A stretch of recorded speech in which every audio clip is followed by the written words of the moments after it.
تو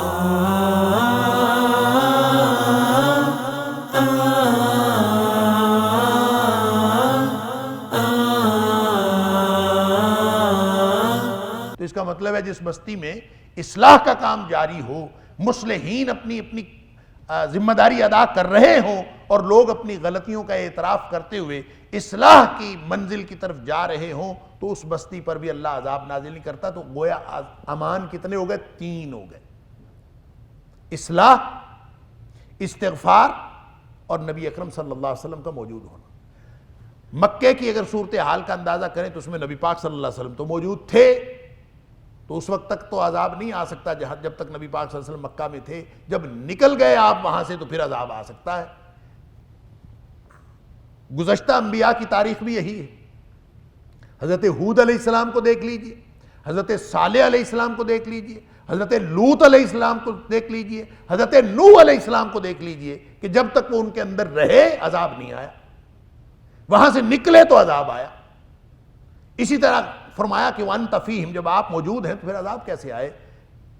ان کی جو ابو جہل اور دوسرے لوگوں کی ہرزہ سرائی کے باوجود عذاب نہیں آ سکتا، اس لیے کہ آپ موجود ہیں۔ جب آپ یہاں سے گویا تشریف لے جائیں گے تو پھر عذاب آ سکتا ہے۔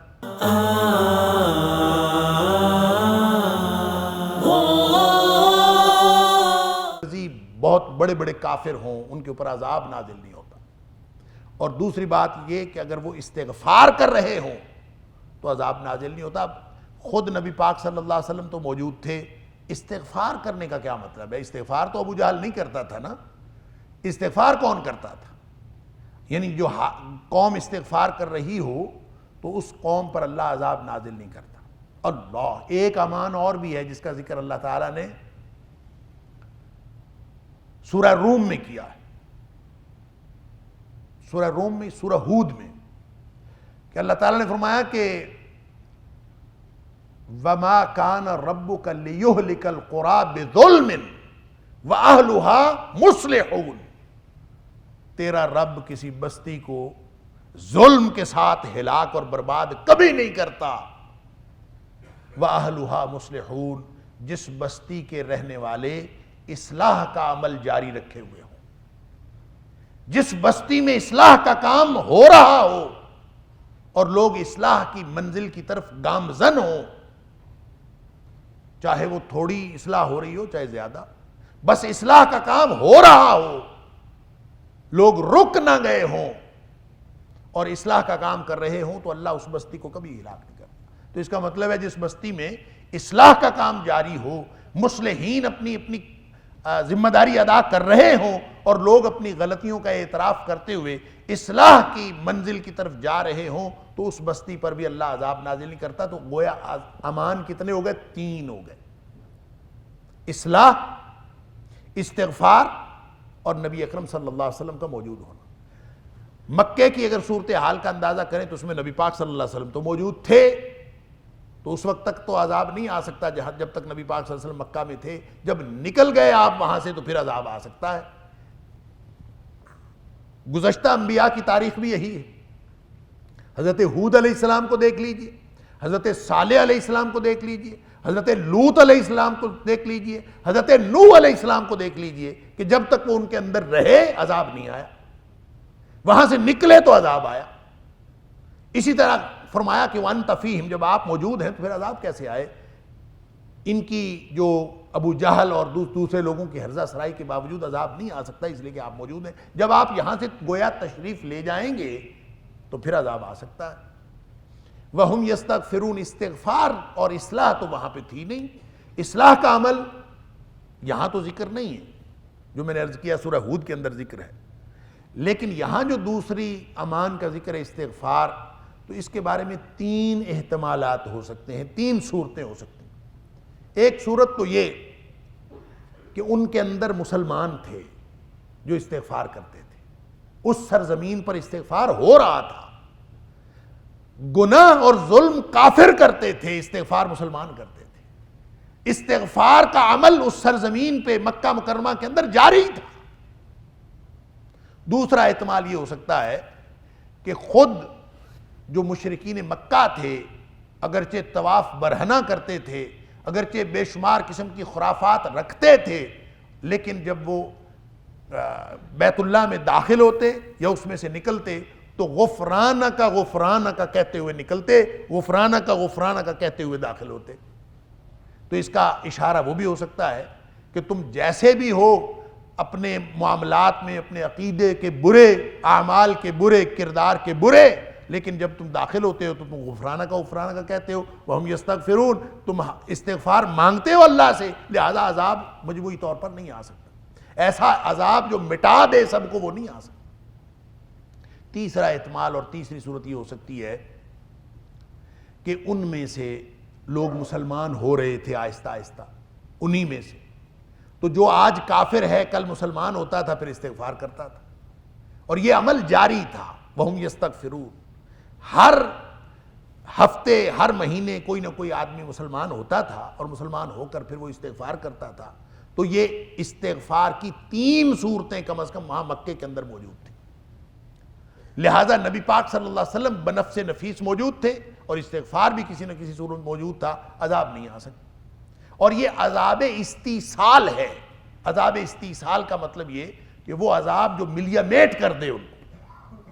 چھوٹی موٹی سزائیں تو پھر بھی ہو سکتی ہیں، لیکن وہ چھوٹی موٹی سزائیں اور چھوٹے موٹے عذاب بھی عام طور پہ جب نبی وہاں سے نکل جاتا ہے تو پھر آتے ہیں۔ تو نبی کریم صلی اللہ علیہ وآلہ وسلم کی موجودگی کی امان، آج اگر ہم یہ دونوں امان حاصل کرنا چاہیں تو استغفار تو ہم کر سکتے ہیں، اصلاح کا عمل ہم اگر جاری رکھے ہوئے ہوں تو عذاب استیصال نہیں آ سکتا انشاءاللہ، کوئی بڑا ایسا عذاب جو پوری قوم کو ملیا میٹ کر دے۔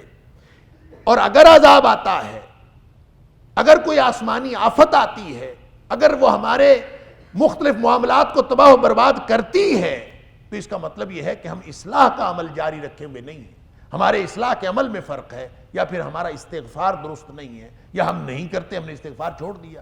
اللہ اکبر۔ وَتُوبُوا إِلَى اللَّهِ جَمِيعًا وَأَنِ اسْتَغْفِرُوا رَبَّكُمْ، اپنے رب سے مغفرت مانگو۔ وَتُوبُوا إِلَى اللَّهِ جَمِيعًا، ایک اجتماعی توبہ کرو۔ جو قوم اجتماعی استغفار کرتی ہے ان کے اوپر اللہ کا عذاب نہیں آتا۔ تو جس قوم کو عذابوں کا ڈر ہو، جس قوم سے معاملات سنبھل نہ رہے ہوں، جس قوم سے اپنی معاشرت سنبھل نہ رہی ہو، اپنی معیشت سنبھل نہ رہی ہو، اپنی سیاست سنبھل نہ رہی ہو، جن کے حالات خراب ہوں، ان کو اللہ سے استغفار کرنا چاہیے۔ وہ استغفار کریں گے، اور بلکہ اجتماعی طور پر پوری قوم کو استغفار کرنا چاہیے اور توبہ کرنی چاہیے۔ جب وہ کریں گے تو پھر اللہ تعالیٰ ان کے اوپر رحمتیں نازل فرما دے۔ استغفار سے عذاب ٹلتے ہیں، استغفار سے مصیبتیں ٹلتی ہیں، اجتماعی بھی اور انفرادی بھی۔ اللہ۔ اور رہی بات نبی اکرم صلی اللہ علیہ وآلہ وسلم کی موجودگی کی، تب تو آپ بنفس نفیس موجود تھے، آج بھی اس امان سے فائدہ اٹھایا جا سکتا۔ کس طرح؟ جہاں نبی اکرم صلی اللہ علیہ وآلہ وسلم کی سنتیں موجود ہوں، گویا وہاں نبی پاک صلی اللہ علیہ وسلم موجود ہیں۔ آپ کی سنتوں کا احیاء کر کے، نبی کریم صلی اللہ علیہ وسلم کی سنتوں کا احیاء کر کے نبی کریم صلی اللہ علیہ وسلم کی موجودگی کا فائدہ اٹھایا جا سکتا ہے۔ گویا قیامت تک جہاں جہاں نبی کریم صلی اللہ علیہ وسلم کی سنتوں کا احیاء کیا جاتا رہے گا۔ آپ نے فرمایا نا وَطُوبَى لِلْغُرَبَاء، اسلام آیا تھا تو اجنبی تھا۔ ان الاسلام بدأ غریبا وسیعود غریبا، اسلام آیا تھا تو اجنبی تھا، ایک وقت پھر آئے گا کہ پھر اجنبی ہو جائے گا، معاشرے والے اس کو پہچانیں گے ہی نہیں، یہ ایک مس فٹ چیز ہو جائے گا، معاشرے کے اندر فٹ نہیں ہوگا۔ اللہ، اولڈ فیشن، اجنبی، یہ کہاں سے آ گیا، یہ کیسے لوگ ہیں؟ فرمایا وَطُوبَى لِلْغُرَبَاء، خوشخبری ہے ایسے لوگوں کے لیے جن کو اسلام کی وجہ سے لوگ اجنبی سمجھنا شروع ہو جائیں، ان کے اسلام پر عمل کی وجہ سے لوگ اگر اجنبی سمجھنا شروع ہو جائیں، ان کے لیے تو خوشخبری ہے۔ من الغرباء یا رسول اللہ صلی اللہ علیہ وسلم، اللہ کے رسول، یہ غرباء کون ہیں؟ مختلف روایتیں ہیں۔ ایک روایت یہ ہے الذین یحیون سنتی ویعلمونہا عباد اللہ، یہ اجنبی وہ لوگ ہیں، یہ جن کے لیے خوشخبری ہے، یہ وہ لوگ ہیں جو میری سنتوں کو زندہ کرتے ہیں، الذین یحیون سنتی، میری سنتوں کو زندہ کرتے ہیں، وَيُعَلِّمُونَهَا عِبَادَ اللَّهِ، اور لوگوں کو بتاتے ہیں، بتاتے پھرتے ہیں، اعلان کرتے پھرتے ہیں کہ نبی اکرم صلی اللہ علیہ وسلم کی سنت یہ ہے۔ لہٰذا اس امان سے فائدہ اٹھانے کا طریقہ یہ ہے کہ ہم اللہ کے رسول صلی اللہ علیہ وسلم کی سنتوں کا احیاء کریں، اور دوسرا استغفار کریں، اور تیسرا اصلاح کا عمل جاری رکھیں، اور اصلاح کا عمل تقاضا کرتا ہے غلطی کے احساس کا۔ جس کو غلطی کا احساس نہیں ہے وہ اصلاح کیسے کر سکتا؟ آپ مجھے کہیں کہ آپ اپنی اصلاح کرو، میں اگر سمجھتا ہی اپنے آپ کو مکمل ہوں تو میں اصلاح کیسے کروں گا؟ اصلاح تو تب ہوگی جب میرے اندر یہ احساس ہو کہ میرے اندر کوئی غلطی بھی ہو سکتی ہے۔ میں اپنے اندر غلطی کا امکان پاؤں گا تو اصلاح کا عمل جاری رہے گا۔ اگر میں یہ سمجھوں کہ میں مکمل ہوں، اللہ تعالیٰ معاف فرمائے، ہمارے معاشرے میں تو سب مکمل ہیں، جس سے پوچھو وہ کہتا میں تو ٹھیک ہوں، کل حزب بما لدیہم فرحون، جس کے پاس جو ہے اسی پہ بڑا خوش ہے۔ اللہ اکبر۔ غلطی کا احساس ہوگا تو اصلاح کا عمل ہوگا، غلطی کا احساس ہوگا تو استغفار ہوگا۔ گناہ کیا ہے تو معافی مانگوں گا نا، گناہ کیا ہے تو استغفار کروں گا نا۔ جب میں گناہ کیا ہی نہیں، میں تو ہوں نیک پاک، میں تو ہوں ہی مکمل، میرے اندر غلطی کہاں سے آئی؟ جب کوئی شخص یہ سمجھے گا تو اس کے اندر کبھی بھی اصلاح کا عمل ہو ہی نہیں سکتا۔ لہٰذا کسی قوم کی اصلاح کا جو پہلا مرحلہ یہ ہے، اس کی پہلی بنیاد یہ ہے کہ ان کے اندر غلطی کا احساس ہو، اور ہر وقت اس احساس میں مبتلا ہوں کہ ہم انسان ہیں، کسی بھی وقت غلطی ہو سکتی ہے۔ کل بنی آدم خطاء، اگر انسان ہے تو انسان تو خطا کار ہوتا۔ اگر کوئی شخص سمجھتا ہے کہ میں مکمل ہو گیا ہوں تو پھر وہ انسان نہیں ہے، انسان تو خطا کار ہوتا ہے ہمیشہ۔ اللہ اکبر۔ اور خطا کار کو ہمیشہ استغفار کرنا پڑتا ہے۔ وَخَيْرُ الْخَطَّائِينَ التَّوَّابُونَ، جو توبہ کرنے والے ہیں، وہ جو واپس آ جانے والے ہیں، وہ اصل بہترین خطا کار وہ ہیں۔ تو یہ دونوں قسم کی امان، یہ دونوں حفاظتیں ہم اس سے استفادہ کر سکتے ہیں، اور وہ تیسری حفاظت، ان سب کی بنیاد یہ ہے کہ غلطی کے احساس کے ساتھ اپنی دانش پر، اپنی عقل پر، اپنی دانائی پر اعتماد کرنے کی بجائے اللہ کے رسول صلی اللہ علیہ وسلم کی لائی ہوئی شریعت پر اعتماد کریں، اور اس پر اعتماد کرتے ہوئے نبی کریم صلی اللہ علیہ وسلم کی سنتوں کا احیاء کریں، اور ساتھ ہی ساتھ استغفار اور اصلاح کا عمل جاری رکھیں۔ یہ تین کام ہوں گے، یہاں 2 کی بات ہوئی، سورہ ہود میں تیسری کی بات ہوئی۔ یہ 3 کام ہوں گے تو امان ملے گی۔ استغفار کے اندر اصلاح شامل ہے، استغفار کرتا ہی وہ ہے جس کو اصلاح کی فکر ہوتی ہے۔ تو گویا امان اصل میں 2 ہی ہیں، اسی کی ایک آف شوٹ ہے جس کا ذکر وہاں پہ کیا ہے۔ اللہ تعالی ہم سب کو اس بات کی توفیق عطا فرمائے۔ وَمَا لَهُمْ أَلَّا يُعَذِّبَهُمُ اللَّهُ، ابھی دیکھیں یہ امان دے دی کیونکہ نبی پاک صلی اللہ علیہ وسلم موجود ہیں، اور جس دھرتی پہ استغفار ہو رہا ہو اور نبی پاک صلی اللہ علیہ وسلم موجود ہوں، عذاب نہیں آتا۔ یہ فرمانے کے بعد اب انہی کافروں کو یہ بتایا جا رہا ہے کہ کافروں، عذاب استیصال نبی کی موجودگی میں، نبی کریم صلی اللہ علیہ وسلم کی موجودگی میں وہ نہیں آئے گا۔ اس کا مطلب یہ ہرگز نہیں ہے کہ تمہارے اوپر عذاب کبھی نہیں آئے گا۔ یہ تو وقتی امان ہے، اور یہ اس وقت تک ہے جب تک مسلمان تمہارے اندر موجود ہیں استغفار کرنے والے، اور جب تک نبی اکرم صلی اللہ علیہ وسلم بنفس نفیس اپنی ذات اقدس کے ساتھ موجود ہیں، یہ اس وقت تک امان ہے۔ جب یہ مکے سے نکل جائیں گے تو تمہارے اوپر عذاب آئے گا، کیوں نہ عذاب آئے؟ وَمَا لَهُمْ أَلَّا يُعَذِّبَهُمُ اللَّهُ، عذاب کیوں نہ آئے کافروں کے اوپر؟ کون سی ان کے اندر خوبی ہے، کون سی رکاوٹ ہے کافروں کے اندر؟ اگر عذاب آنے کی 2 امان بتائی ہیں تو ان دونوں کا تعلق مسلمانوں کے ساتھ ہے، ان دونوں کا تعلق اہل ایمان کے ساتھ ہے، ان دونوں کا تعلق نبی اکرم صلی اللہ علیہ وسلم کی حیات طیبہ کے ساتھ ہے۔ لہٰذا جہاں تک کافروں کی بات ہے، کافروں کے اندر کرتوت کیا ہے کہ ان کے اوپر جو ہے وہ عذاب نہ آئے؟ وَمَا لَهُمْ أَلَّا يُعَذِّبَهُمُ اللَّهُ، اللہ تعالیٰ کبھی بھی عذاب ان کو نہ کرے، کیوں نہ کرے؟ ان کے اندر کیا خوبی ہے؟ وَمَا لَهُمْ أَلَّا يُعَذِّبَهُمُ اللَّهُ، حالت ان کی یہ ہے کہ وَهُمْ يَصُدُّونَ عَنِ الْمَسْجِدِ الْحَرَامِ. اب تو ان کے کرتوت اس حد تک آگے بڑھ گئے ہیں کہ انہوں نے تو مسجد حرام سے روکنا شروع کر دیا لوگوں کو، حالانکہ مسجد حرام سے کبھی کوئی نہیں روکتا تھا. سب سے پہلی دفعہ جو روکا گیا تو مسلمانوں کو روکا گیا مسجد حرام سے. وَهُمْ يَصُدُّونَ عَنِ الْمَسْجِدِ الْحَرَامِ. یہ تو اب مسجد حرام سے بھی روکنا شروع ہو گئے ہیں. وَمَا كَانُوا أَوْلِيَاءَهُ. یہ اس کے کوئی اصل متولی تھوڑے. وَمَا كَانُوا أَوْلِيَاءَهُ. یہ بیت اللہ کے مسجد حرام کے اصل متولی نہیں ہیں، اصل وارث نہیں ہیں. ایسے ہی والی وارث بن بیٹھے ہیں. اللہ اکبر. ان اولیاءہ الا المتقون. جو اصل وارث ہیں مسجد حرام کے وہ تو متقی لوگ ہیں، وہ تو اہل تقوی ہیں، جو اللہ سے ڈرنے والے ہیں، جو اللہ کی ناراضگی سے بچنے والے ہیں، جو اللہ کی رضامندی حاصل کرنے والے ہیں، وہ ہیں اصل وارث اس کے. اور یہ خواہ اس کے وارث بن کے اب لوگوں کو مسجد حرام سے روکتے ہیں. ان کے کرتوت دیکھیں، ان کے اوپر عذاب کیوں نہ آئے. وَمَا لَهُمْ أَلَّا يُعَذِّبَهُمُ اللَّهُ. عذاب تو آئے گا. یہ تو وقتی امان ہے، نبی پاک صلی اللہ علیہ وسلم کی وجہ سے ملی ہوئی ہے، مسلمانوں کی وجہ سے ملی ہوئی. جب وہ چلے جائیں گے تو عذاب آئے گا، اس لیے کہ انہوں نے تو اب یہ کرتوت کرنے شروع کر دیے ہیں. اور حالانکہ یہ صحیح ان کے وارث بھی نہیں ہیں، اولیاء نہیں ہیں اس بیت اللہ کے مسجد حرام کے. ان اولیاؤہ الا المتقون. اس کے وارث اصل والی وہ تو متقین ہیں. وَلَكِنَّ أَكْثَرَهُمْ لَا يَعْلَمُونَ. لیکن ان میں سے اکثریت یہ بات جانتی نہیں کہ ہم اصل والی وارث نہیں ہیں. ان کے والی وارث کون تھے؟ اللہ. ان کے ورثاء کے بارے میں تاریخ ہی بھول گئے.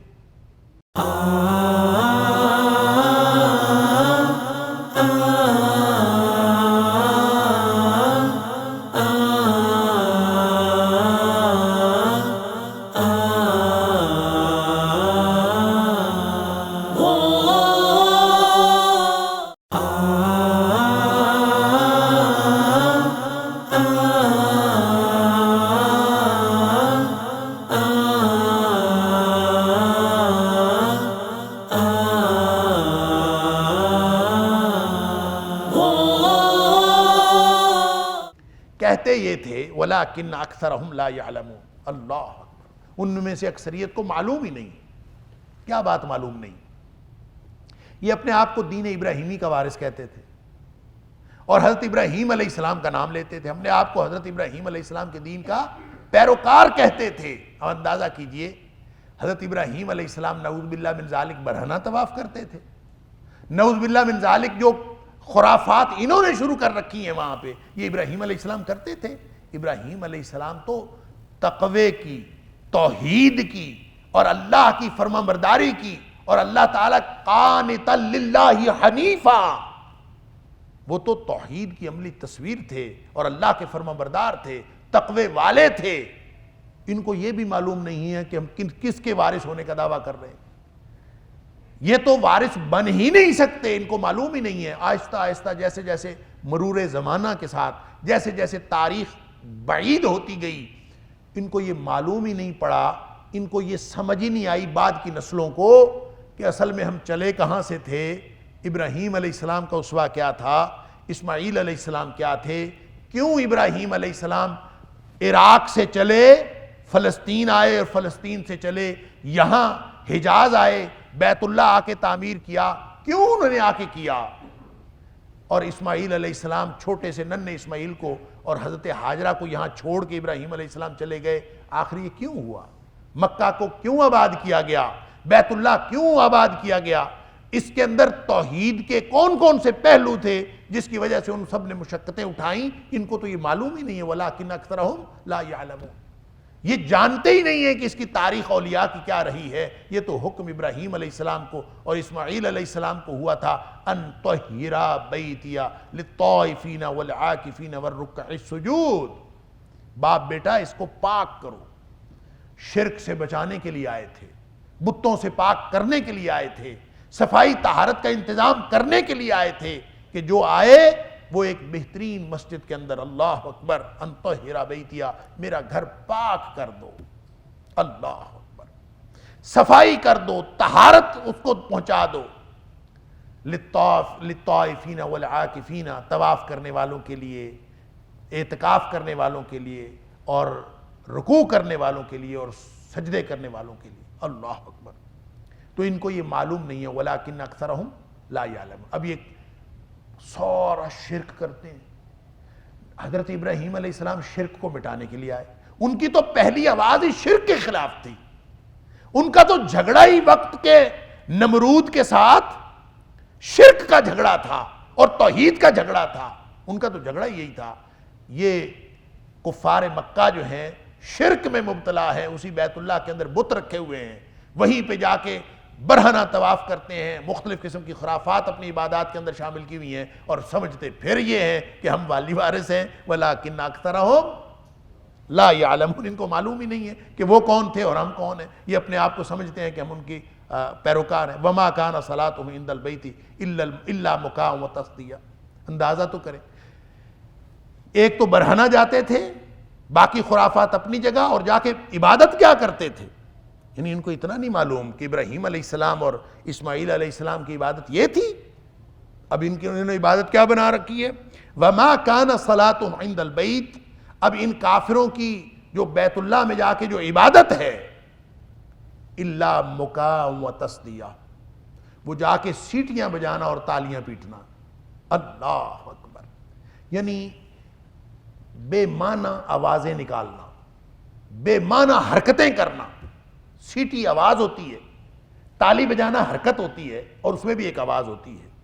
اور مفسرین نے لکھا ہے، اور خاص طور پہ علامہ راغب اصفہانی، وہ کہتے ہیں مکاء اور تصدیہ اگرچہ عملاً زبان سے جو سیٹی بجانا، خاص طور پہ جو اس دور میں 2 انگلیاں اپنے منہ میں ڈال کے خاص قسم کی سیٹی بجاتے تھے، اس کو وہ اصل میں المکاء ایک پرندہ ہوتا تھا اس دور میں۔ امام راغب نے یہ پوری تفصیل لکھی، کہتے پرندہ ہوتا تھا، اس پرندے کی ایک بڑی سریلی سی آواز ہوتی تھی، تو یہ اپنے منہ میں دونوں انگلیاں ڈال کر اس پرندے جیسی آواز نکالتے تھے، اس لیے سیٹی بجانا، مکاء کا لفظ جو ہے وہ سیٹی بجانے کے لیے مختص ہو گیا، کہ اس پرندے جیسی آواز نکالتے تھے۔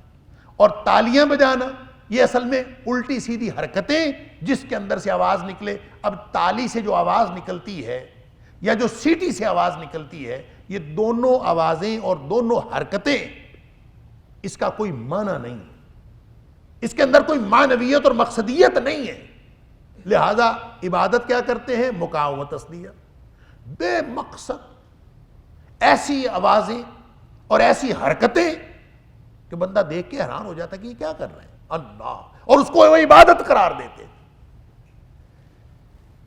سیٹیاں بجا کے، تالیاں بجا کے کون سی عبادت ہوتی؟ انا للہ و انا الیہ راجعون۔ آج کے دور میں بھی بڑی عجیب و غریب خرافات ہو رہی ہیں، اور یہ ساری کی ساری کفار مکہ کی سنت ہے۔ مشرکین مکہ یہی حرکتیں جا کے بیت اللہ میں کرتے تھے۔ تالیاں پیٹ کے بھی کوئی عبادت ہوتی ہے؟ کوئی یہ کہتے ہیں آج کے دور میں قوالی عبادت ہے، قوالی سننا عبادت ہے۔ وہ مجھے میں اوکاڑا کالج میں ہوتا تھا تو میرا ایک کلرک ہوتا تھا، وہ بیچارہ ایک دن میرے ساتھ بڑا نیکی کی باتیں کر رہا تھا، کہتے میں نے تو گھر میں ٹی وی رکھا ہوا ہے صرف قوالی سننے کے لیے۔ انا للہ و انا الیہ راجعون۔ عبادت کا تصور ہی گم ہو گیا۔ وَلَٰكِنَّ أَكْثَرَهُمْ لَا يَعْلَمُونَ۔ ان کو معلوم ہی نہیں ہے، جیسے کفار مکہ کو باوجود اس بات کے کہ پیروی کا دعویٰ کرتے تھے ابراہیم علیہ السلام کی پیروی کا اور اسماعیل علیہ السلام کی پیروی کا، اور کر کیا رہے تھے؟ تالیاں پیٹ کے اور سیٹیاں بجا کے سمجھ رہے تھے ہم عبادت کر رہے ہیں۔ بیت اللہ کے اندر یہ حرکتیں کرتے تھے۔ اللہ، اسی طرح جہالت کی انتہا ہے کہ اسی طرح کی حرکتیں کر کر کے لوگ سمجھتے ہیں کہ ہم عبادت کر رہے ہیں، اور دعویٰ کیا ہے کہ ہم نبی کریم صلی اللہ علیہ وسلم کے پیروکار ہیں۔ دعویٰ یہ ہے کہ ہم نبی پاک صلی اللہ علیہ وسلم کے امتی ہیں۔ تو نبی کریم صلی اللہ علیہ وسلم اپنی امت کے لیے ایک اسوہ دے کے گئے، نبی پاک صلی اللہ علیہ وسلم ایک کردار دے کے گئے ہیں۔ آپ ہمارے آئیڈیل ہیں. نبی کریم صلی اللہ علیہ وسلم کا طریقہ عبادت بھی موجود ہے, نبی پاک صلی اللہ علیہ وسلم کا طریقہ مناجات بھی موجود ہے. نبی پاک صلی اللہ علیہ وسلم بیت اللہ میں جاتے تھے تو کیا کرتے تھے؟ نبی پاک صلی اللہ علیہ وسلم جو آپ نے کیا, جو آپ نے عبادت کی, سورا محفوظ ہے. عبادت وہ ہے جیسے نبی کریم صلی اللہ علیہ وسلم کرتے تھے. فرمایا کہ صلو کما رأیتمونی اصلی, نماز اس طرح سے پڑھا کرو جس طرح مجھے نماز پڑھتا دیکھتے ہو. فرمایا خذوا عنی مناسککم, مجھ سے سیکھ لو حج کے طریقے. تو سارے طریقے تو نبی پاک صلی اللہ علیہ وسلم سکھا گئے. لہٰذا آج اگر میں کوئی نیا طریقہ سکھاؤں یا ہم میں سے کوئی شخص اٹھے اور نیا طریقہ نکالے, اس میں یہ بے معنی آوازیں, یہ سیٹیاں اور تالیاں نہ بھی ہوں, تو جو نیا طریقہ نکالے گا وہ نبی کریم صلی اللہ علیہ وسلم کا لایا ہوا طریقہ نہیں ہوگا, وہ ریجیکٹڈ ہوگا. من عامل عملا لیس علیہ امرنا, جس نے ایک بھی کام ایسا کیا جس کے اوپر ہمارا حکم نہیں ہے, فہو رد, وہ ریجیکٹڈ ہے. من احدث فی امرنا ھذا ما لیس منہ, اور جس نے کوئی ایک بھی کام نیا پیدا کیا جو اس میں پہلے نہیں تھا, فہو رد, وہ ریجیکٹڈ ہے. کوئی کام اچھا سمجھ کے بھی شروع کیا تو وہ ریجیکٹڈ ہے. الٹا یہ کہ کوئی شخص یہ کام کرے, مقام و تصدیہ, تالیاں پیٹنے اور سیٹیاں بجانے کی کوئی رسم کا ایجاد کرے اور اس کو رسم ایجاد کر کے سمجھے کہ یہ عبادت ہے, اللہ اکبر, یہ تو ظلم ہے اللہ کے دین پر. جس طرح انہوں نے کیا تھا اس طرح سے اس امت کے اندر بھی بہت سارے لوگ پیدا ہو گئے ہیں. اللہ تعالی ہم سب کو معاف فرمائے. اگر یہ حرکتیں کرتے رہو گے, فذوقوا العذاب, پھر چکھتے رہو عذاب. بما کنتم تکفرون, جو تم کفر کرتے آئے ہو ابراہیم علیہ السلام کی شریعت کے ساتھ اور نبی کریم صلی اللہ علیہ وسلم کی لائی ہوئی شریعت کے ساتھ, جو تم کفر کر رہے ہو, تمہارا کیا خیال ہے کہ عذاب نہیں آئے گا؟ وہ عذاب کی جو وقتی امان ہے وہ نبی پاک صلی اللہ علیہ وسلم کی موجودگی کی وجہ سے. جب آپ نکلیں گے تو پھر تمہارے اوپر عذاب آئیں گے. تمہاری تو ایک بھی حرکت ایسی نہیں ہے تمہیں عذاب سے بچا سکے. وما لهم اللہ یعذبہم العذاب, یعذبہم اللہ, اللہ تعالیٰ تمہیں عذاب نہ دے. کس وجہ سے؟ تمہاری نمازیں مقام و تصدیہ, سیٹیاں اور تالیاں تمہاری نمازیں, برہنہ تم طواف کرتے ہو, بتوں کی تم پوجا کرتے ہو, کفر پہ کفر کرتے جاتے ہو. تو جب حرکتیں تمہاری یہ ہیں, فذوقوا العذاب. ایک مفسر لکھتے ہیں پھر چکھتے جاؤ اور گنتے جاؤ. فذوقوا العذاب, چکھتے جاؤ اور گنتے جاؤ. ایک مار تو وہ پڑی جو بدر میں پڑی, ذکر ہو رہا ہے نا بدر کا, بدر کے حوالے سے گفتگو ہو رہی. تو پھر چکھتے جاؤ اور گنتے جاؤ. تم نے سمجھا تھا کہ ہمارے اوپر عذاب نہیں آئے گا, کیوں نہ آئے؟ اب یہ ایک دفعہ عذاب آ گیا, پھر آئندہ بھی آئے گا, اور یہ آتا رہے گا. کرتے کرتے تم اس بڑے عذاب کو پہنچ جاؤ گے آخرت میں, جو اللہ تعالیٰ نے تمہارے لیے تیار کر رکھا ہے. اللہ تعالیٰ معاف فرمائے. ان الذین کفروا, بے شک جو کافر ہیں, کفروا ينفقون اموالهم, یہ اپنے مال خرچ کرتے ہیں, لیصدوا عن سبیل اللہ, تاکہ وہ لوگوں کو اللہ کے راستے سے روکیں, اس کے لیے مال خرچ کرتے ہیں. اللہ اکبر. مال خرچ انہوں نے کیا نا. نبی کریم صلی اللہ علیہ وسلم نے جب پوچھا تھا نا کتنے لوگ ہیں غزوہ بدر کے موقع پر, کہ کتنے لوگ ہیں, وہ جو پکڑا گیا تھا ایک غلام, تو اس سے پوچھا کہ کتنے لوگ ہیں, تو اس نے کہا تھا ایک دن 9 اونٹ ذبح ہوتے ہیں اور ایک دن 10 اونٹ ذبح ہوتے ہیں. تو یہ گویا اس سے نبی پاک صلی اللہ علیہ وسلم نے اندازہ کیا کہ 1000 کے قریب. تو یہ جو 9 اونٹ ذبح ہو رہے تھے اور 10 اونٹ ایک دن ذبح ہو رہے تھے, روزانہ کتنا مال خرچ ہو رہا تھا. اور یہ مال کس لیے خرچ کرنے آئے تھے؟ لیصدوا عن سبیل اللہ, اللہ کے راستے سے روکنے آئے تھے, لوگوں کو اللہ کے راستے سے روکنے آئے تھے, اور یہ مشن لے کے آئے تھے. پھر جب یہ واپس گئے بدر میں شکست کھا کے, ادھر سے وہ قافلہ ابو سفیان والا بھی پہنچ چکا تھا, اور یہ بدر سے شکست کھا کے واپس گئے, تو جن کے بیٹے, جن کے بھائی اور جن کے باپ قتل ہو گئے تھے, انہوں نے پھر شور مچایا وہاں, اور جو ابو سفیان والے قافلے میں جس کا مال لگا تھا, سب نے طے کیا کہ یہ سارا مال بدر کا بدلہ لینے کے لیے مسلمانوں کے خلاف پھر استعمال کیا جائے. سب نے وہ مال پھر خرچ کیا۔ اللہ تعالیٰ فرماتا ہے کہ یہ ينفقون اموالہم، یہ مال اپنے خرچ کرتے ہیں لیصدوا عن سبیل اللہ، لوگوں کو اللہ کے راستے سے روکنے کے لیے، یعنی اسلام کے خلاف، اللہ کے راستے کے خلاف استعمال ہوتے ہیں۔ فَسَيُنْفِقُونَهَا، اللہ تعالیٰ فرماتے ہیں پہلے بھی انہوں نے کیا ہے، اب بھی خرچ کرتے رہیں گے۔ فَسَيُنْفِقُونَهَا، بدر میں بھی خرچ کیا، آئندہ بھی خرچ کرتے رہیں گے۔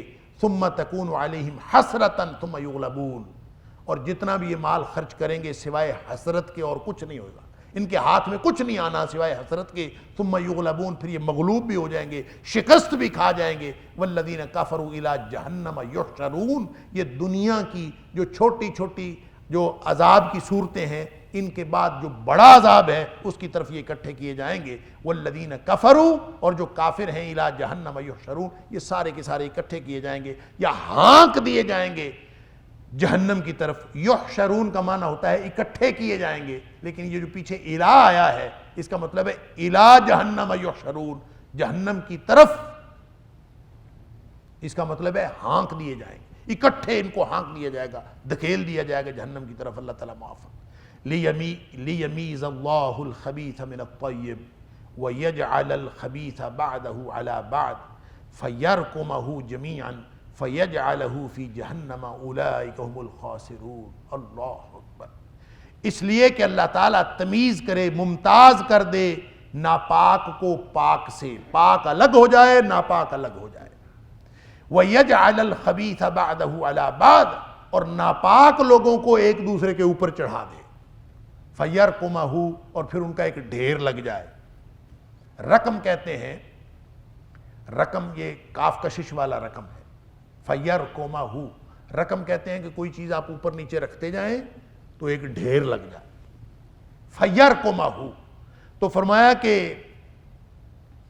جو ناپاک ہے وہ ناپاک کے اوپر ہی چڑھتا جاتا ہے۔ بعدہ بعدن، وہ ایک دوسرے کے اوپر تعاون کرتے ہیں، ایک دوسرے کے ساتھ ملتے ہیں، اور یوں اللہ تعالیٰ ان کو ایک دوسرے کے اوپر چڑھاتا چلا جاتا ہے۔ فَيَرْقُمَهُ جَمِيعًا، ان کو پورے کا پورا ایک ڈھیر بنا دیتا ہے۔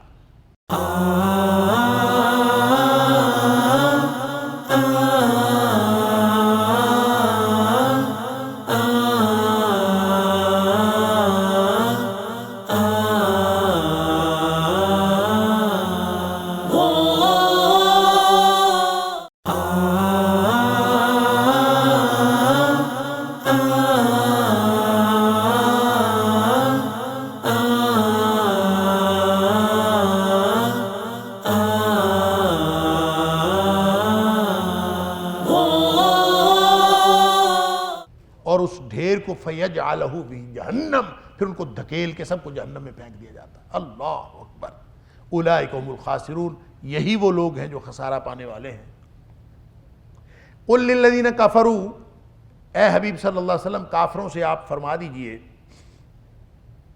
اِن يَنْتَهُوا، اگر یہ باز آ جائیں، یعنی موقع ہے، موقع اللہ تعالیٰ ہر ایک کو دیتا ہے، اور توبہ کا موقع یہ تو اللہ کی رحمت ہے اس امت پر، اور رحمت للعالمین کا انتخاب ہے کہ یہ راستہ کھلا ہے، اور یہ اس وقت تک کھلا ہے۔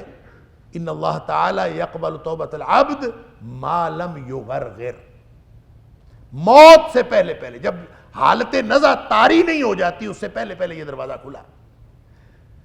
اے حبیب صلی اللہ علیہ وسلم کافروں سے فرما دیجئے، ان ینتہوا، اگر یہ باز آ جائیں، یغفر لہم ما قد سلف، جتنے بھی کرتوت انہوں نے کیے ہیں سارے معاف ہو سکتے ہیں۔ اللہ اکبر۔ یغفر لہم، بخش دیے جائیں گے، ما قد سلف، جو کچھ انہوں نے پہلے کیا ہے۔ اللہ اکبر۔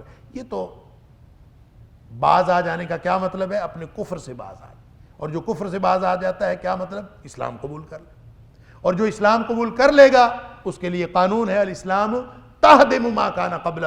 اسلام، جب کوئی شخص اسلام قبول کرتا ہے تو اس سے پہلے جس نے جتنے بھی گناہ کیے ہوتے ہیں، اسلام قبول کرتے ہی وہ سارے گناہ معاف ہو جاتے ہیں۔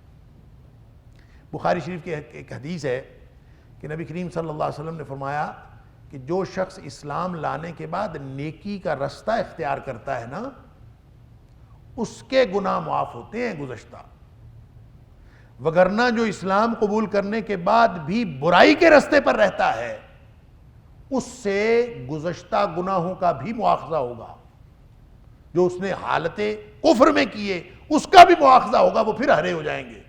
اور اگر اس نے اس سے بچنا ہے تو پھر اسلام لانے کے بعد نیکی کا رستہ اختیار کریں۔ تو یہاں اینتہو کا معنی یہ ہوگا کہ وہ باز آ جائیں اپنے کفر سے، اسلام قبول کر لیں، نیکی کا رستہ اختیار کر لیں، تو یغفر لہم ما قد سلف، تو اس کے گزشتہ زندگی کے ان کے سارے گناہ معاف ہو جائیں گے، جو گزرا ہے وہ معاف ہو جائے گا۔ وَإِن يَعُودُوا، لیکن اگر یہ باز نہیں آتے یا باز آنے کے بعد پھر دوبارہ اعادہ کرتے ہیں، وَإِن يَعُودُوا، اگر یہ دوبارہ لوٹ جاتے ہیں باز آنے کے بعد، وہی بات کہ اگر وہ اسلام قبول کرنے کے بعد پھر وہی حرکتیں کرتے ہیں تو پھر پچھلا بھی پورے کا پورا مواخذہ ہوگا۔ فَقَدْ مَضَتْ سُنَّةُ الْأَوَّلِينَ، اگر یہ دوبارہ اعادہ کرتے ہیں یا دوبارہ لوٹ جاتے ہیں اسی کیفیت میں، یا باز نہیں آتے اور پھر وہی حرکت کرتے ہیں اسلام کا رستہ روکنے کی، تو فَقَدْ مَضَتْ سُنَّةُ الْأَوَّلِينَ، تو پھر پہلے لوگوں کا جو طریقہ ہے، جو پہلے لوگوں کی حالت ہے، وہ تو تمہارے اوپر گزر چکی ہے، وہ تو تمہیں بتائی جا چکی کہ پہلے لوگوں کے ساتھ کیا معاملہ ہوا۔ اللہ فقد مدت، پس یقیناً گزر چکی ہے، سنت الاولین، پہلے لوگوں کی سنت، پہلے لوگوں کا طریقہ۔ پہلے لوگوں کا طریقہ کیا ہے؟ نوح علیہ السلام کی قوم تباہ و برباد ہو گئی، ہود علیہ السلام کی قوم تباہ و برباد ہو گئی، صالح علیہ السلام کی قوم تباہ و برباد ہو گئی، فرعون غرقاب ہو گیا، اللہ اکبر۔ تو جتنی بڑی لوط علیہ السلام کی قوم تباہ و برباد ہو گئی، تو پہلے لوگوں کی سنت گزر چکی ہے۔ کیا مطلب؟ وہ جو فرمایا تھا نا کہ عذاب استیصال نہیں آئے گا، وہ صرف نبی کریم صلی اللہ علیہ وسلم کی موجودگی میں نہیں آئے گا۔ جیسے ہی نبی کریم صلی اللہ علیہ وسلم مکہ مکرمہ سے نکل کر آپ مدینہ منورہ تشریف لے آئے، تو اب تمہارے ساتھ بھی وہی کچھ ہو سکتا ہے جو پچھلی امتوں کے ساتھ ہوا ہے۔ جیسے ہود علیہ السلام نکلے تو پیچھے عاد کے ساتھ کیا ہوا، لوط علیہ السلام نکلے پیچھے ان کی قوم کے ساتھ کیا ہوا، صالح علیہ السلام نکلے پیچھے ان کی قوم سمود کے ساتھ کیا ہوا، نوح علیہ السلام نکلے پیچھے ان کے ساتھ کیا ہوا۔ علی ھذا القیاس، جب نبی وہاں سے چلا جاتا ہے تو پیچھے ان کے اوپر عذاب آ جاتا ہے، قوم ملیا میٹ ہو جاتی ہے، ختم ہو جاتی ہے۔ فقد مدت سنت الاولین، یہ ہے پچھلے لوگوں کی سنت جو تمہارے اوپر گزر چکی ہے۔ باز آ جاؤ تو بچ جاؤ گے، نہیں باز آتے تو پھر قتل ہونے کے لیے تیار ہو جاؤ، یا تباہ و برباد ہونے کے لیے تیار ہو جاؤ۔ فرمایا وقاتلوہم حتی لا تکون فتنہ، نہیں کوئی اگر باز آتا تو پھر اکیلا بدر جو ہے وہ آخری غزوہ تو نہیں تھا۔ اگر یہ واپس لوٹیں گے، اگر یہ دوبارہ آئیں گے، تو پھر مسلمانوں کو حکم ہے کہ تم بھی ڈٹ جاؤ۔ وقاتلوہم، یعنی گویا کافروں سے کہا جا رہا ہے کہ کافرو اپنی حرکتوں سے باز آ جاؤ، اگر نہیں باز آتے تو پھر قتل ہونے کے لیے تیار ہو جاؤ۔ اگر یہ دوبارہ وہی حرکت کریں گے، مدینے پہ حملہ کریں گے، تو فرمایا وقاتلوہم، اور ان کو قتل کرو، حتی لا تکون فتنہ ویکون الدین کلہ للہ، یہاں تک کہ فتنہ باقی نہ رہے اور دین تمام کا تمام صرف اللہ کا باقی رہ جائے، باقی سارے ادیان ختم ہو جائیں۔ اب یہ فتنہ سے مراد کیا ہے؟ فتنہ سے مراد شرک ہے یا فتنہ سے مراد کفر؟ ویسے میں پہلے عرض کر چکا ہوں، فتنہ کا معنی آزمائش بھی ہوتا ہے، فتنہ کا معنی مصیبت بھی ہوتا ہے، فتنہ کا معنی عذاب بھی ہوتا ہے، فتنہ کے کئی معنی ہیں۔ تو یہاں فتنہ سے مراد وہ فتنہ ہے جو انسان کے لیے عذاب کا باعث بنے، یا کفر ہے یا شرک ہے۔ کفر بھی مراد ہو سکتا ہے اور شرک بھی مراد ہو سکتا ہے، جب تک شرک موجود ہے۔ جب ایک دفعہ جنگ شروع ہو گئی، کافر اگر پرامن بقائے باہمی کی بات نہیں کرتے، اہل مدینہ کو مدینہ میں آ کے بھی پرامن طریقے سے نہیں رہنے دیتے، پیچھے سے آ کے چڑھائی کر دیتے ہیں، تو پھر تو قتل کرنا پڑے گا، پھر تو ان کو مارنا پڑے گا۔ اور اس وقت تک ان کے ساتھ جب جنگ شروع ہو جائے، یہ جو قتال ہے، اس طرح کے جہاں بھی احکام ہیں، وقاتلوہم حتی لا تکون فتنہ، اس کی بالکل بعین ہی یہی آیات سورہ بقرہ میں گزر چکی ہیں، ہم اس کی تفصیل پڑھا ہے۔ میں صرف ایک بات اعادے کے لیے عرض کر دیتا ہوں کہ جہاں یہ کہا جا رہا ہے کہ وقاتلوہم حتی لا تکون فتنہ، کہ ان کو قتل کرو جب تک کفر اور شرک باقی ہے، ان کو قتل کرو، یہ جہاد انیشیٹ کرنے کی صورت نہیں ہے، یہ ابتدائی طور پر جہاد کی فرضیت کا حکم نہیں ہے، یہ شروع ہو جانے والے جہاد، شروع ہو چکنے والے جہاد میں یہ حکم ہے کہ جب جہاد شروع ہو جائے، کافر برسرے پیکار ہو جائیں، تو ان کے مکمل خاتمے تک اور مکمل استیصال تک جہاد جاری رکھو۔ یہ اس وقت حکم ہے، یہ ابتدا کرنے کے لیے نہیں ہے۔ ابتدا کرنے کے لیے صرف 3 مقامات فرضیت ہے۔ میں اکثر بات عرض کرتا ہوں کہ 3 مقامات فرضیت ہیں کہ جہاں جب جہاد انیشیٹ کیا جاتا، ایک سورہ حج کی آیت نمبر 39، ایک سورہ بقرہ کی آیت نمبر 190 اور ایک سورہ نساء کی آیت نمبر 75 جو ہم پڑھا ہے۔ اُذِنَ لِلَّذِينَ يُقَاتَلُونَ بِأَنَّهُمْ ظُلِمُوا، تمہارے اوپر کوئی ظلم کرتا ہے تو جہاد کی اجازت ہے، قتال کی اجازت ہے۔ سورہ حج، سورہ بقرہ، وَقَاتِلُوا فِي سَبِيلِ اللَّهِ الَّذِينَ يُقَاتِلُونَكُمْ، جو تم سے لڑتے ہیں تم ان سے لڑو۔ کوئی انویڈر ہے، حملہ آور ہے، لڑو۔ بدر میں وہ آئے تھے نا، احد میں وہ آئے تھے نا، احزاب میں وہ آئے تھے نا، تو لڑیں۔ ہاں البتہ اگر کوئی لڑتے لڑتے انتہا کر دے زیادتی کی تو پھر ایک قانون ہے، وہ ہے قصاص کا قانون۔ الشہر الحرام بالشہر الحرام، ہم پڑھ آئے ہیں یہ ساری تفصیلات کہ حرمتوں کا بھی بدلہ ہوتا ہے۔ حرمت والے مہینے کا بدلہ حرمت والا مہینہ ہی ہوتا ہے۔ کیا مطلب؟ کوئی شخص حرمت والے مہینے کا خیال رکھے گا تو پھر تم بھی خیال رکھو، اگر کوئی اور حرمت والے مہینے کا خیال نہیں رکھتا تو پھر تم نے کیوں خیال رکھنا ہے؟ والحرمات قصاص، حرمتوں کا بھی ادلا بدلہ ہوتا ہے۔ اور فرمایا فمن اعتدى علیکم، اگر تمہارے اوپر کوئی زیادتی کرتا فاعتدوا علیہ بمثل ما اعتدى علیکم، تو تم بھی ان کے اوپر وہی زیادتی کرو اسی طرح کی جس طرح کی وہ تمہارے اوپر زیادتی کر۔ اس لیے نبی کریم صلی اللہ علیہ وسلم نے، اب دیکھیں نا، غزوہ بدر ہوا، غزوہ احد ہوا، غزوہ احزاب ہوا، وہ آئے ہیں نا، اور گویا غزوہ احزاب تو یہ تھا کہ اس مدینے کی چھوٹی سی بستی کو تاخت و تاراج کرنے کا پورا پلان، سارا عرب امڑ آیا تھا، اللہ نے بچا لیا۔ اس موقع پر پھر نبی پاک صلی اللہ علیہ وسلم نے اعلان کیا الآن نغزوہم، اب ہم ان سے لڑیں گے۔ اس کا مطلب ہے اس سے پہلے نبی پاک صلی اللہ علیہ وسلم نہیں لڑ رہے تھے، انہوں نے لڑائی مسلط کی تھی۔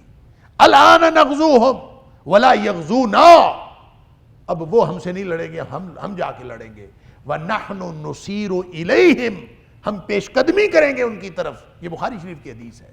گویا نبی کریم صلی اللہ علیہ وسلم نے اس وقت چینج آف پالیسی کا اعلان کیا کہ پالیسی چینج ہو جاتی ہے جب کافر انویڈر حد کر دے اور حد سے گزر جائے، اس وقت پالیسی چینج ہو جاتی ہے، پھر اسلام پیش قدمی کرتا ہے، پھر شریعت اسلامیہ اور اسلامی ریاست پیش قدمی کرتی ہے، وگرنہ یہ کوئی صرف کفر کو دیکھ کر یا شرک کو دیکھ کر اسلام کا ادارہ جہاد حرکت میں نہیں آتا۔ اسلام کا ادارہ جہاد حرکت میں آتا ہے 3 وجوہات پر۔ کوئی ظلم کر رہا ہے، اجازت ہے۔ کوئی انویڈر ہے، وقاتلوا فی سبیل اللہ الذین یقاتلونکم، اجازت ہے۔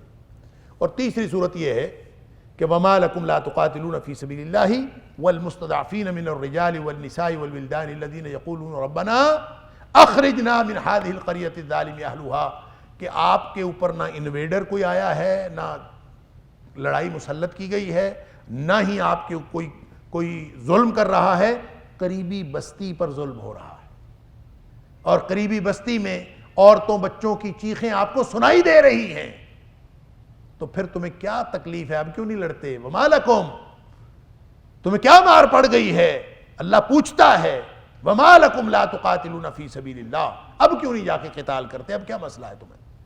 تو یہ 3 صورتیں ہیں، کوئی ظلم کر رہا ہو، کوئی قریبی بستی پر ظلم کر رہا ہو، یا کوئی انویڈر ہو، پھر جہاد انیشیٹ کیا جا سکتا ہے، وگرنہ خود سے صرف کفر کو دیکھ کر کفر کو مٹانے کے لیے نہیں۔ کفر اگر اسلام کو نقصان نہیں پہنچا رہا، کافر ہیں آپ کے پاس رہ رہے ہیں، کوئی حرج نہیں، وہ اسلام میں رکاوٹ نہیں بن رہے، وہ مسلمانوں کو نقصان نہیں پہنچا رہے، تو اسلام پرامن بقائے باہمی کا روادار ہے۔ اور آگے آپ دیکھیں گے پوری تفصیل ہے، اللہ اکبر، این لڑائی میں، این لڑائی میں ابھی آیات آ رہی ہیں، پورے جو جہاد کے احکام ہیں، یا یوں کہہ لیجئے کہ احکام صلح اور جنگ، وہ سارے آیت نمبر 41 سے لے کر آیت نمبر 71 تک آگے موجود ہیں۔ اللہ اکبر۔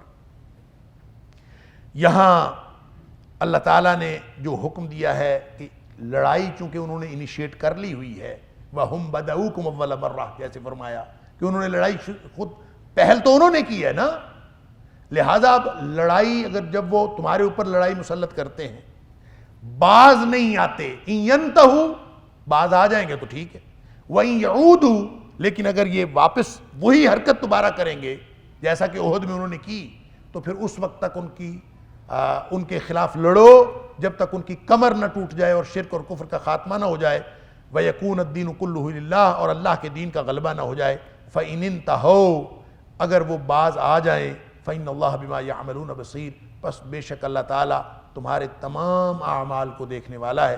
اللہ تعالیٰ مجھے اور آپ کو قرآن سمجھنے اور عمل کرنے کی توفیق عطا فرمائے۔ وآخر دعوانا ان الحمد للہ رب العالمین۔